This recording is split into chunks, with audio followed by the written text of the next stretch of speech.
طہارت کے مسائل میں بھی ایسے ہی ہے، پاکی ناپاکی. شریعت نے کہہ دیا کہ بھئی آپ کو وضو ٹوٹنے کا یقین نہیں ہے، آپ نے وضو کیا، اب آپ کو شک ہو رہا ہے پتہ نہیں پیشاب کا قطرہ نکلا ہے کہ نہیں نکلا، ہوا خارج ہوئی ہے کہ نہیں ہوئی ہے، تو آپ کا دل کیا کہے گا؟ دوبارہ وضو کر لو، تاکہ شک کیا ہو جائے؟ ختم. شریعت کیا کہہ رہی ہے؟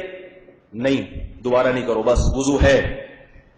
جب تک قسم اٹھا کے نہ بولو، اتنا یقین ہو کہ قسم اٹھا کے بولو بھائی پیشاب کا قطرہ خارج ہوا ہے، ہوا خارج ہوئی ہے، جب تک اتنا یقین نہیں ہے، اللہ کہہ رہے ہیں کہ آپ کا وضو ہے، مگر آپ کہہ رہے ہو نہیں مجھے تردد ہے. اس کا مطلب آپ اپنے آپ کو اللہ سے زیادہ سمجھدار، اللہ سے بڑا عالم ثابت کرنے کی کوشش کر رہے ہو. بھائی جب اللہ نے کہہ دیا میں قبول کر رہا ہوں تو تمہیں کیا تکلیف ہے کہ نہیں؟ تمہیں اس میں پڑھنے کی ضرورت کیا ہے؟ اب وہمی لوگ یہی کرتے ہیں. وضو کتنا ہی لمبا چوڑا انسان ہو، ایک بالٹی پانی میں غسل بہت اچھے سے ہو جاتا ہے. ایک بالٹی پانی صابن سے بہت اچھی طرح سے نہا لیتا ہے انسان. لیکن وہمی آدمی کے لیے ایک بالٹی پانی کافی؟ بولو بھائی. کیونکہ وہ سمجھتا ہے کہ میں زیادہ پڑھا لکھا ہوں، معاذ اللہ نقل کفر، اللہ اس کے رسول نے جو بتایا وہ غلطی سے غلط بتا دی. ایک صاحب ہیں وضو کرتے ہیں، ہمارے دوست ہیں، میں ان سے بے تکلف بھی ہوں، اتنا لمبا وضو کرتے ہیں، پاؤں گھنٹوں گھنٹوں نلکے کے نیچے رکھ کے دھوتے رہیں گے. میں جب وضو کرتا ہوں تو میں ٹائم دیکھ کے اسٹاپ واچ میں کہتا ہوں نوٹ کرو، اور میرا خیال ہے 30 سیکنڈ میں وضو میرا مکمل ہو جاتا ہے. بھائی ہو جاتا ہے 30 سیکنڈ کو اتنی بڑی وہ یعنی اتنا مشکل تھوڑی ہے اس میں وضو کرنا. 3 دفعہ منہ دھویا، 3 دفعہ بازو دھو لیے، نلکے کے نیچے رکھے تو وہ 3 دفعہ کے 1 دفعہ میں ہی پورا دھل جاتا ہے. لیکن میں دیکھتا ہوں کہ وہ رگڑ رہے ہیں پاؤں.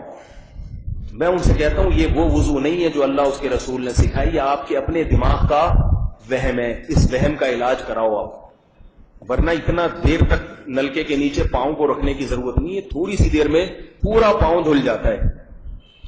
اسی طرح کوئی جگہ ناپاک ہو گئی ہے، شلوار کے 2 پائنچے ہیں، ایک پائنچہ ناپاک ہو گیا، اب آپ بھول گئے ان میں سے کون سا والا ناپاک ہوا تھا.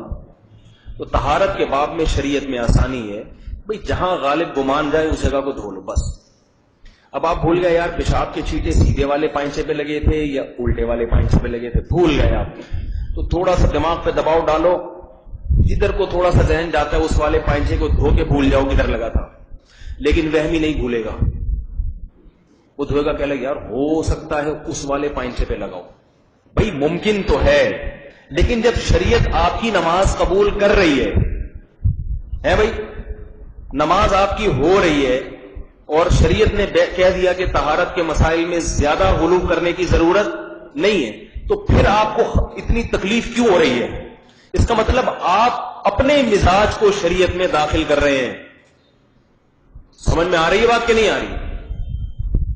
جو قانون بیان کیا گیا اس کو فالو کرو.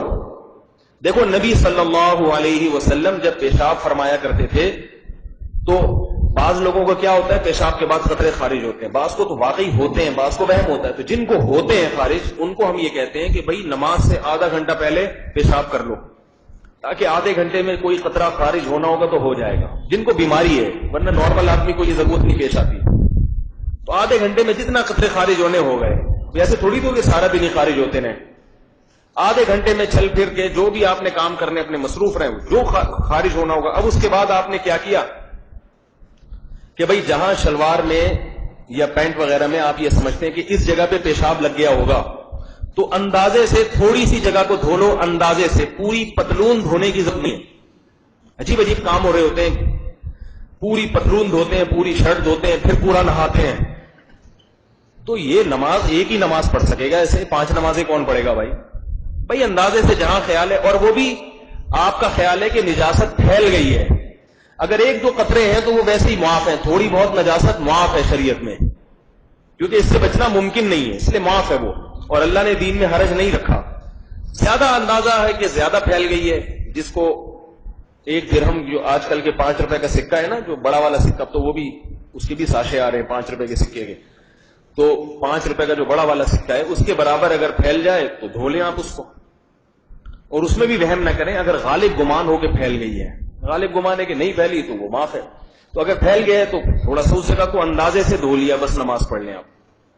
اور اگر فطروں کی بیماری نہیں ہے تو پھر شریعت کہتی ہے بھائی پیشاب کیا تھوڑی دیر وہاں بیٹھے رہو, اس کے بعد استنجا کر کے اٹھو اور پتلی گلی سے نکل لو, دیکھو ہی نہیں کیا ہو رہا ہے. کیونکہ خام خام وہم. اور نبی صلی اللہ علیہ وسلم کیا کیا کرتے تھے, آپ صلی اللہ علیہ وسلم پیشاب فرمانے کے بعد استنجا کرنے کے بعد اپنے ازار پہ پانی کی چھینٹیں مارا کرتے تھے تاکہ شک اور وہم ختم ہو جائے. کیونکہ جب ازار پہ آپ نے پانی کی چھینٹیں مار لی, اب اگر ازار گیلا بھی نظر آئے گا تو آپ کہو گے یہ پانی تو میں نے خود ہی مارا ہے, ٹھیک ہے نا. تو یہ بھی ایک نسخہ حدیث میں بیان کیا گیا ہے. تو آسانی رکھی ہے اس معاملے میں, لیکن وہمی آدمیوں کو یہ باتیں بالکل سمجھ میں نہیں آتی.